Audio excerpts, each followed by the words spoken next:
Hi friends, this is Pradeep. So second day evening voting poles ఎలా ఉన్నాయి? So మనం కనుక గమనిస్తే అసలు మ్యాసివ్ ఓటింగ్ జరుగుతుంది. అసలు ఒక యూట్యూబర్కి ఇంత ఓటింగ్ ఎందుకు పడుతుంది? దానికి కూడా కారణాలు ఉన్నాయి. ఆ కారణాల గురించి చెప్తా. ఎక్కడ స్కిప్ చేయకుండా చూడండి, మీకే అర్థమవుతుంది. అదేవిధంగా మరి చివరిలో ఉన్నటువంటి క్యాండిడేట్కి ఎందుకు ఓట్లు పెరగడం లేదు? ఒక టాప్ కంటెస్ట్ అని అయ్యుండి మరి లాజిక్గా మాట్లాడే క్యాండిడేట్కి ఎందుకు ఓటింగ్ పడడం లేదు, అంటే పెరగడం లే, అది కూడా చెప్పుకుందాం. సో దానికంటే ముందు తప్పకుండా లైక్ చేయండి, షేర్ చేయండి మీ ఫ్రెండ్స్కి, ఫ్యామిలీకి. అదేవిధంగా బెల్ ఐకాన్ని యాక్టివేట్ చేసుకోండి. నేను చేసే వీడియోలు మీకు వెంటనే వస్తాయి. సో ముందు చూస్తున్నారైతే నేను చిన్న యూట్యూబర్ కాబట్టి నాకు వ్యూస్ కూడా తక్కువే వస్తాయి. టు బి ఫ్రాంక్, అందరిలాగా టాప్ యూట్యూబర్స్ లాగా రావు. కానీ మీలాంటి వాళ్ళు సహకరిస్తే నాకు లైక్స్ అదే చూస్తే నాకు ఎక్కువ వచ్చేదానికి, రీచ్ అయ్యేదానికి అవకాశం ఉంటుంది. ఇది ఒక్క రిక్వెస్ట్ మిమ్మల్ని కోరుతున్నా, కంటిన్యూ చూడండి. ఇక ఓటింగ్ పరంగా చూస్తే అఫీషియల్గా వస్తున్న ఓటింగ్ కూడా లీక్స్ అయితే వచ్చేసాయి. నబీల్కి 40% పడుతుందంటబ్బా. జస్లో నాకు బయలు గమినే కళ్ళు. ఓరో స్వామి, ఇదేంద్ర ఈ ఓటింగు అని అఫీషియల్గా. సో ఒక వెబ్సైట్లో రాసుంది దాని గురించి. నేనేమో ఆషామాషికి చెప్పడంలే. ఒక వెబ్సైటు, చాలా ముఖ్యమైన వెబ్సైట్ అది. అంటే బిగ్ బాస్ రిలవెంట్గా ఉండేటువంటి వెబ్సైట్ అది. 40% పడుతుంది. తర్వాత స్థానంలో మణికంఠ ఉన్నాడంట అక్కడ, కానీ ఇక్కడ ప్రేరణ ఉంది. సో ఇక్కడ మన అన్అఫిషియల్ పోల్స్లో వచ్చినటువంటి ఓటింగ్ బట్టి మనం చూద్దాం. ఇప్పుడు యాజ్ యూజువల్గా నబీల్ అయితే ఓటింగ్లో బీభత్సం, అది మామూలు బీభత్సం కాదు, ఒక సునామీ అంతే.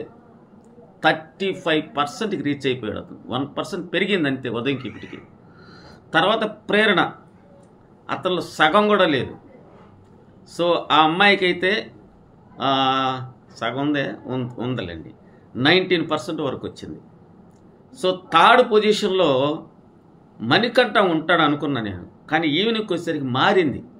ఎందుకు మారింది అనేది వాళ్ళ ఆటను బట్టి, వాళ్ళ ప్రవర్తన బట్టి, అదేవిధంగా ఆడియన్స్ కనెక్షన్ బట్టి, ఇచ్చే గౌరవాన్ని బట్టి కావచ్చు మేబీ. అందువల్ల ఆదిత్య ఓం ముందున్నాడు, కింద మణికంఠ 4th ప్లేస్కి వచ్చాడు. అయితే ఓట్లు ఏమైనా డిఫరెన్స్ ఉన్నాయంటే పెద్దగా ఏం లేవు. కొన్ని ఓట్లు డిఫరెన్స్. వాళ్ళిద్దరితో టామ్ అండ్ జెర్రీ లాగా ఆడుకుంటున్నారు వాళ్ళిద్దరు. ఆడియన్స్ కూడా అలా జరుగుతుంది. తర్వాత ప్లేస్లో 5th ప్లేస్లో పృథ్వీరాజ్ ఉన్నాడు. పృథ్వీరాజుకి కూడా 12% దాకా పడుతుంది స్టాండర్డ్గా, మనం ఎట్ట చూసుకున్నా కానీ. ఎందుకంటే అతను నిఖిల్ ఫ్యాన్స్ కూడా వేస్తుంటారు, అందులో అనుమానం లేదు. పైపించి అతనికి ఆ ఫ్యాన్ బేస్ కూడా ఉంది, ఎందుకంటే సీరియల్ యాక్టర్ కాబట్టి. అగ్రెషన్ కూడా తగ్గించుకున్నాడు, అందరితో మాట్లాడుతున్నాడు. ఇందాక లైవ్లో చూస్తే కూడా జోకులు వేస్తున్నాడు. సో అందరితో మింగిల్ బాగా అవుతున్నాడు. అతను అందరితో మాట్లాడుతాడు, ఎవరితో గ్రెడ్జ్ పెట్టుకోడు. అతను గేమ్ అప్పుడు అగ్రెసివ్గా ఆడతాడు, కానీ మిగతాప్పుడు చాలా సాఫ్ట్. అతను ఏదన్నా అన్యాయం జరిగినా కానీ సాఫ్ట్గానే చెప్తాడు అతను.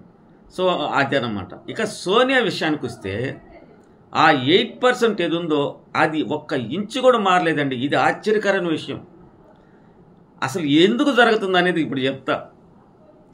నిఖిల్ ఫ్యాన్స్ ఏం చేస్తున్నారంటే, ఈ అమ్మాయి అంటే నిఖిల్ గేమ్ చెడిపోద్ది, ఇతను టాప్లో ఉండాల్సిన క్యాండిడేట్ని దిగదాచేస్తుంది అని ఒక అంటే నేను ఇన్స్టాలో కూడా చూశాను అనమాట. అందుకని వాళ్ళందరూ ఏం చేస్తున్నారంటే, వాళ్ళ ఓట్లు స్ప్లిట్ చేసి ఎవరికి, మన ఆదిత్య ఓంకి వేస్తున్నారు. మీరు ఒకవేళ సోనియాని పంపించాలని అనుకుంటే పృథ్వీ కూడా ఉన్నాడు డేంజర్లో.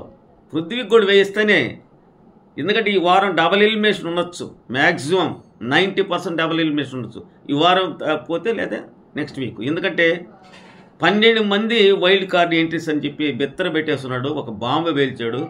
ఆ భయంతో ఉన్నారు వాళ్ళు. సో కాబట్టి డబుల్ ఎలిమినేషన్ ఉంటే మాత్రం పృథ్వీరాజు ఎగిపోతాడు.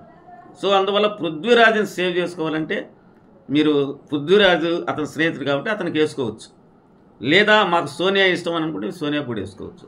ఇక్కడ ఎవరికి బయాస్గా నేను చెప్పడం లేదు, అంటే అక్కడ ఉన్న సిచ్యుయేషన్ బట్టి నేను మీకు వివరిస్తున్నాను అంతే. సో ఇలాగ జరుగుతూ ఉంది. ఇంకా 2 రోజులు టైం ఉంది. సో ఈ 2 రోజుల్లో ఏమైనా జరగవచ్చు. గుర్రం ఎగరవచ్చు, అదేవిధంగా ఏదో సామెత చెప్తారు కదా, బండ్లు ఓళ్ళవచ్చు, ఓళ్ళ బండ్లు అవ్వచ్చు, ఏమైనా జరగచ్చు. సో కాకపోతే ఆ అమ్మాయిని ఎలిమినేట్ చేస్తారా? ఎందుకంటే అవేమి పెద్ద ఏమంటారు ఫేమస్ ఏం కాదు, ఎవరో ఒకరు రికమెండ్ చేస్తే రావాల్సింది అక్కడికి. సో పైపెచ్చు రామ్ గోపాల్ వర్మ ఆమె గురించి ఒక ట్వీట్ చేశాడు. సో రామ్ గోపాల్ వర్మ చెప్తే ఎంతమంది వేస్తారు, అది కూడా మనం ఆలోచించాలి. సో ఇలా ఉంది పొజిషను. సో మళ్ళా మెయిన్ ఎపిసోడ్తో వస్తాను. చాలా జరిగాయి గేమ్స్, వాటి గురించి తెలుసుకుందాం. సో ఇప్పటికైనా లైక్ చేయండి ప్లీజ్, అదేవిధంగా షేర్ చేయండి, సబ్స్క్రైబ్ చేయండి. Thank you very much.